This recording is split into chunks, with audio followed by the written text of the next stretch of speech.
To a Thursday afternoon time waster, and we've got an interesting box came in, and the box had no return address at all on it. And somebody that said I gutted, I don't even know who it is, that I gutted an old phonograph, and I thought you might like to have this amplifier. And of course I don't know what the heck it is. It looks like somebody attempted to do some retrofitting with on-off switches and things like that, because this was probably installed in a record player as a dedicated amplifier. And because it's mono, it probably dates from the 1950s or early 60s. And I really haven't much of a clue except for right here. Don't know if you can see there the little RCA symbol on there. That's one clue. And I turn it around looking for a date code or something, and it looks like, to me, it looks like the first month of 1964. That could be the date code on this. But I'll plug in, see if I can come up with a model number or something else on the chassis here, but I'm not sure what kind of shape it's in. I'm not sure if it's working. We want to always be damn careful with stuff we don't know where it came from. Looks like some tubes were sent with it too. We've got the speaker output. Looks like somebody wired up a speaker output here. Like I say, it looks like a little bit of work has been done on the front. These are certainly not stock RCA knobs, so I'm pretty sure this came through the front of a phonograph or a mono system RCA radio. So we'll see. Let's get the tubes in. It looks like the input is over here for mono, so we'll just be running one channel in if we put anything in stereo. So, well, there's our Thursday afternoon time waster. It might make a nice electric guitar amplifier for somebody. If we get it running, this will probably be a giveaway item on the channel. If anybody plays guitar, this might be a nice thing to plug in. So let's get to town on it and see what we got. The noise, it seems like every time I get in the shop on an afternoon, I always have somebody outside running a leaf blower out there and all that. So we did get some tubes with these. I'm going to open these up. Don't know if they're good. Here, they're well wrapped. Like I say, sometimes I get packages in and people don't want to know, although we never ever given anybody's address out for anything that they've ever sent us. Some people just they don't want to do it, and that's fine. So it's going to take a little while to get these open. This looks like a what's that? Looks like a rectifier there, 6V6 GT. Yeah, that's don't exactly know yet, so we're gonna have to just figure stuff out. I don't know about this tube complement. That's just off the top of my head. Could be output tubes, could be driver tubes. I have no idea here. I'm still opening up. Like I say, this is something that's not unusual here on the Rancho. But, I don't ask for things, but things come my way. Not sure if that's broken or not, that tube. There's a 6AV6 here. And we're getting to the point we got more tubes than slots here. There's there's a 6CG7. And we've got one more tube here. 5Y3 GT. Now this looks like it's probably a rectifier just off the top of my head. So I'll try plugging these in and see if we get any signs of life at all. I'm just refreshing myself on the tube complement here. We have two of the 6V6s, which are really beam pentode tubes. They're for what you call high gain amplifiers. These are really like the backbone of guitar amplifiers. These things are legendary. Most electric guitar amplifiers that you pull that are tube type are going to have the 6V6 output, because they're very low distortion. They're very high gain, and well, they're proven over time. They're also used a lot in televisions for vertical and vertical deflection amplifier tubes and stuff. It's interesting that they're using two of them, so they're really boosting the really popping the output. And then we have this 5Y3, which is a rectifier tube. It's taking the AC and converting it to DC. And we have another smaller, the 6CG7, which is another amplifier tube here. And I'm not sure what this 6AV6 is, like a detector tube. I think it is. I'm going to throw that in. Sorry, I'm not used to this real narrow screen. I know I'm probably killing you guys on this thing, so it's going to be interesting. Somebody started to do some work on this. They cleaned the chassis. I just don't know where they pulled it from. You know, you never know, right? Cleaned everything up. They sanded the chassis, and they did a hell of a lot of more work than I would have ever done. See some of the Bumblebee the big type resistors in there, and some of those old wax capacitors. Probably that crap should be changed out. We have an electrolytic of 0.047. Common as dirt, the orange one there. I don't know what the voltage rating is. Probably, I don't want to go poking and touching anything, so not right now. First order of business is to get it on the variac there, and let's bring it up to and let's get the tubes in. We don't really have a schematic. We don't know what we got here, but we do have some clues when you look down here that are very helpful. Number one, you can see these tube sockets here. They're the keyway. You can see each of these tubes has a keyway on it, a little slot on the side that fits in the slots down here. Now, interestingly, as you can see, both of these are pointed in the same direction. So a logical electronic mind, without knowing a lot about this schematic, would go ahead and pop those two in, so that they are like a mated set there.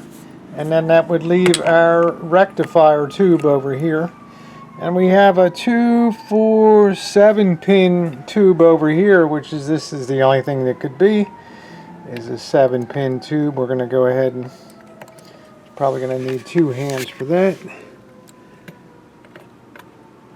And I'm used to the Hammonds, the Baldwins, and the Leslies for amplifiers, so I never did too much with the RCA, although they were always excellent quality. So the power's already on. I don't know how that went on. So okay, so we're going to start. We're going to put this on the variac.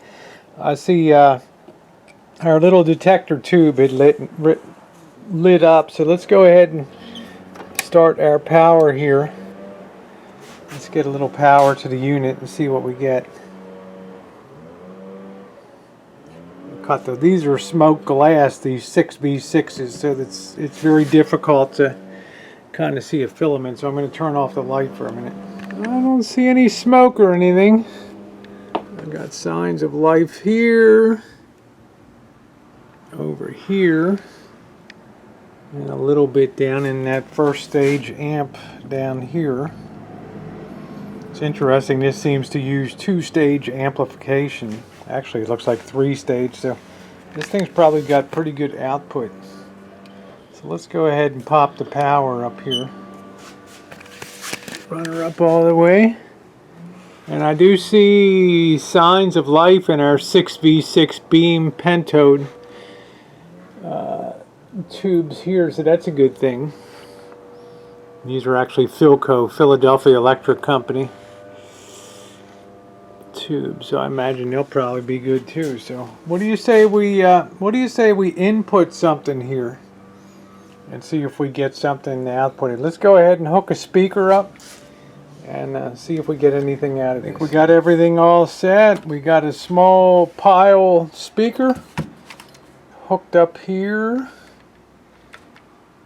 Kind of small. I might blow this thing out. I'm going to go ahead and switch it out for the Bose over there, the bookshelf speaker. I'm going to go ahead here. I've got for stereo hookup. We're just going to use, obviously we've only got a mono system here. We're just going to use one channel, hook that up in there, and then we're going to hook the other end of our MP3. We're going to pop this into the computer. That's not the one. That's not the one I want at all. I want this one right here. There we go. Pardon my camera work. This is really tough to do bench work with the Canon here, but the quality is probably good. So we're going to go ahead and fire this up. We're going to get ready to play one of the Rosie O'Kelly theme songs here. Lonesome Avenue by the 126ers, and if those of you who have been on the channel will recognize, that's one of my traveling tunes. Let's let things get warmed up a little bit.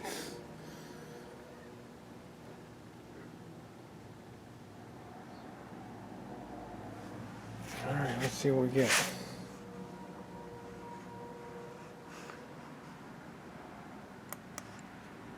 Okay, we're underway there.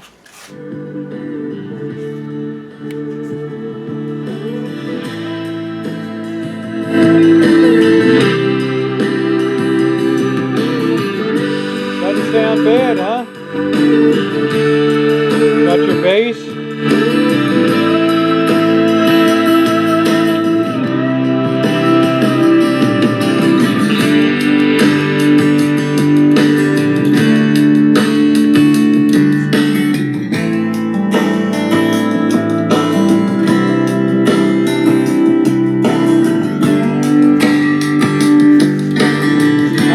For an Orphan amplifier, huh? Way too much bass, but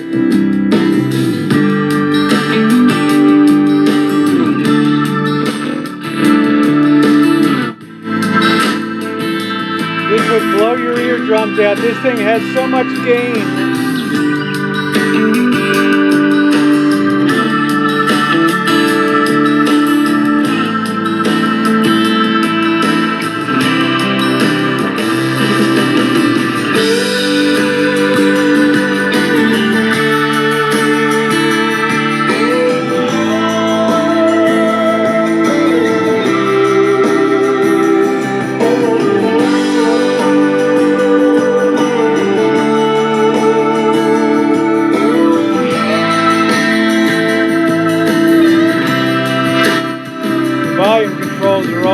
Some of these controls are wired backwards.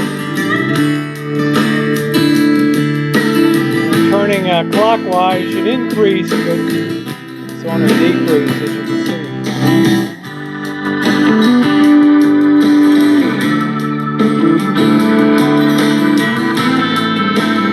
Treble's really bad.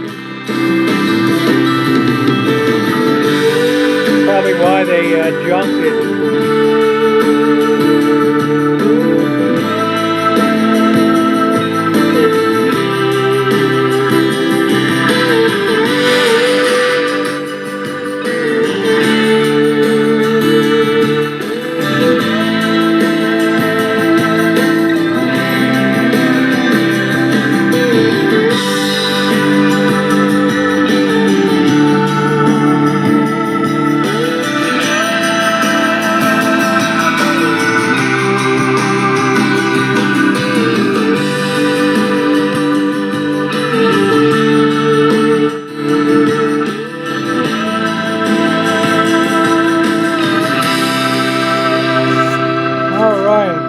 I've heard enough on that, huh? Well, this is interesting. I plugged in the RS164A. I'm gathering now that's not a date code there. Plugged it in and I come up with eBay. A 1958 RCA RS164B. This is a 164A that we have. I don't know quite what the difference would be. Here's the A over here. Mono RO, yeah, mono unit push-pull 6V6 for power output. And this thing has a lot of power output. Like I said, a lot of people use these.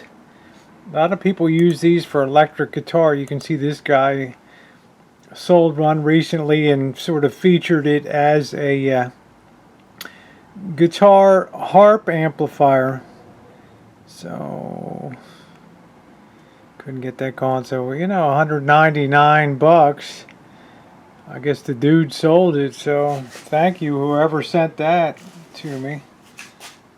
Not much else on the unit. I could look it up if I wanted to, but this obviously it looks like it. Let's see what we got here. This looks like it came out of a. Here we go. This looks like it came out of a console here. That's what the original knobs. This is exactly what we have right here.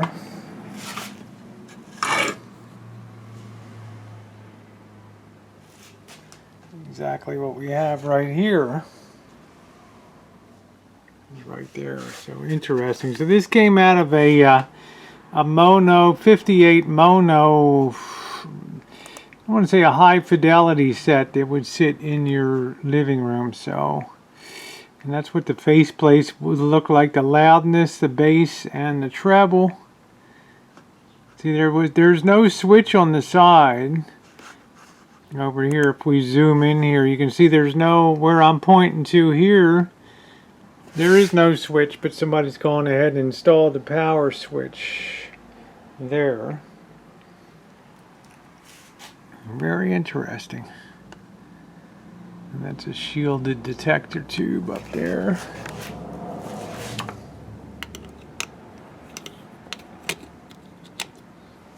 Put that shield on there. Very interesting. So that's what we got, an RCA Hi-fidelity amplifier, and these are the things that people love to convert to guitar amps. Man, this thing sold for 199 bucks. Wow.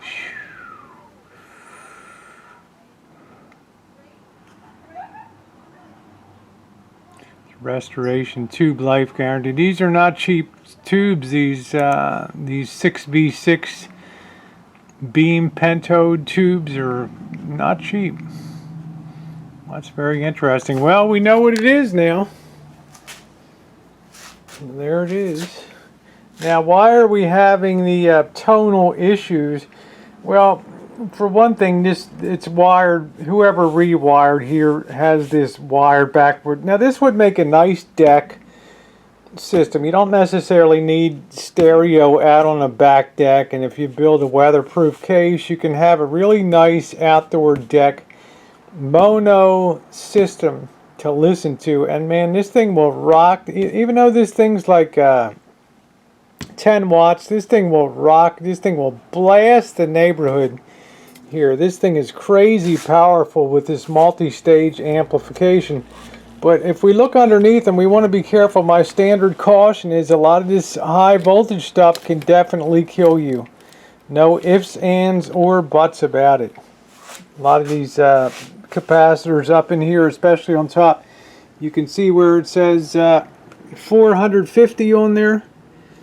You're talking about 450 volt working power for these capacitors.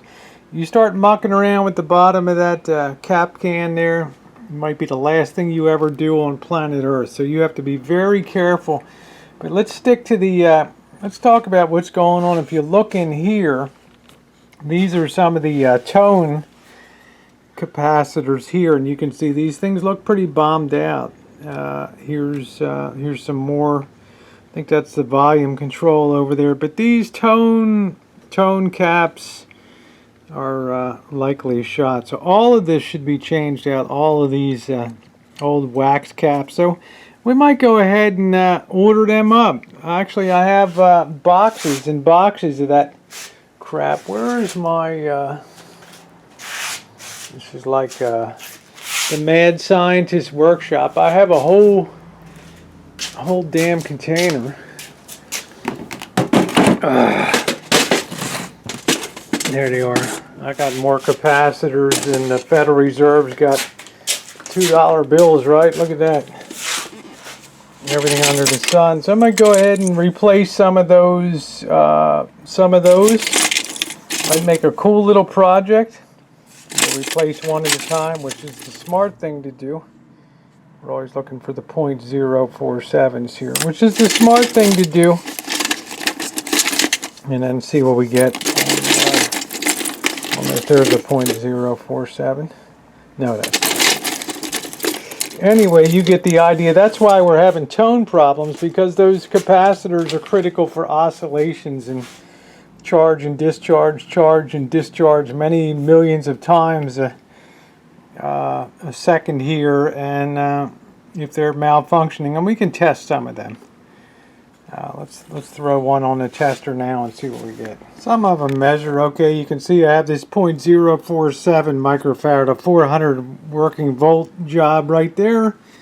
It's coming in about bouncing between 0.4 and 0.5, which is fine. You don't really have to worry too much about testing in circuit when you have tube equipment, because the resistances are so high in the plates and the cathodes in here. I know that sounds like mumbo jumbo, but somebody will write in the comment section, you can't test those things in circuit. Of course you can when it comes to tube equipment. So I'm going to test a few more, especially down in this area here. I heard the little pitter patter of mouse feet up there. Hope it's mice. You never know, jumping across the top of the boxes and stuff like that. I don't know. Woo! This one I just tested. This is supposed to be a 0.15, and that's coming in .0. I mean, it's way off here. .07. So this is cooked in these. So a couple of these have got to be changed out. I think that's what we'll set our minds to do. Not this one, but coming up. What do we got here? These things are a little hard to read. You got to twist them, and it's not going to be easy to change some of these out, because you can see they're buried underneath some resistors here. But we'll finish it out. We'll listen to a little more music, and got a little project.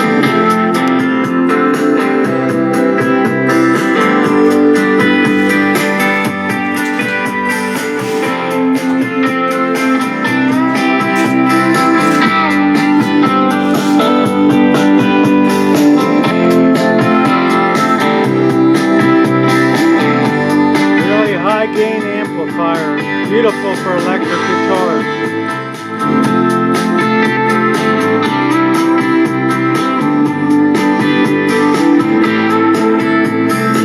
Already sounds a little better. Maybe some of the capacitors have reformed a little bit.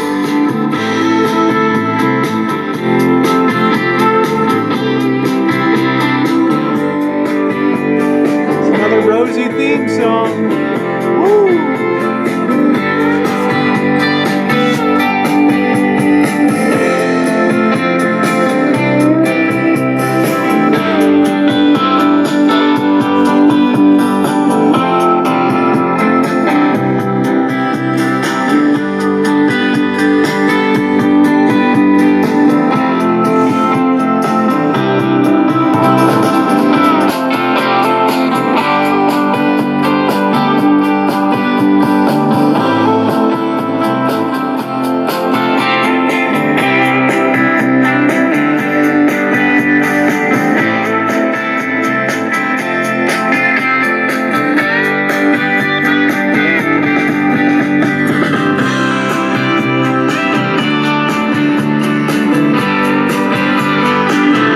Being along today, guys, on a little bit of a Thursday afternoon time waster. RCA.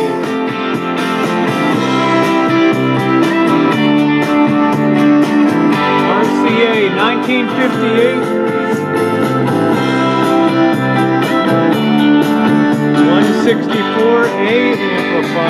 Thanks again, everybody.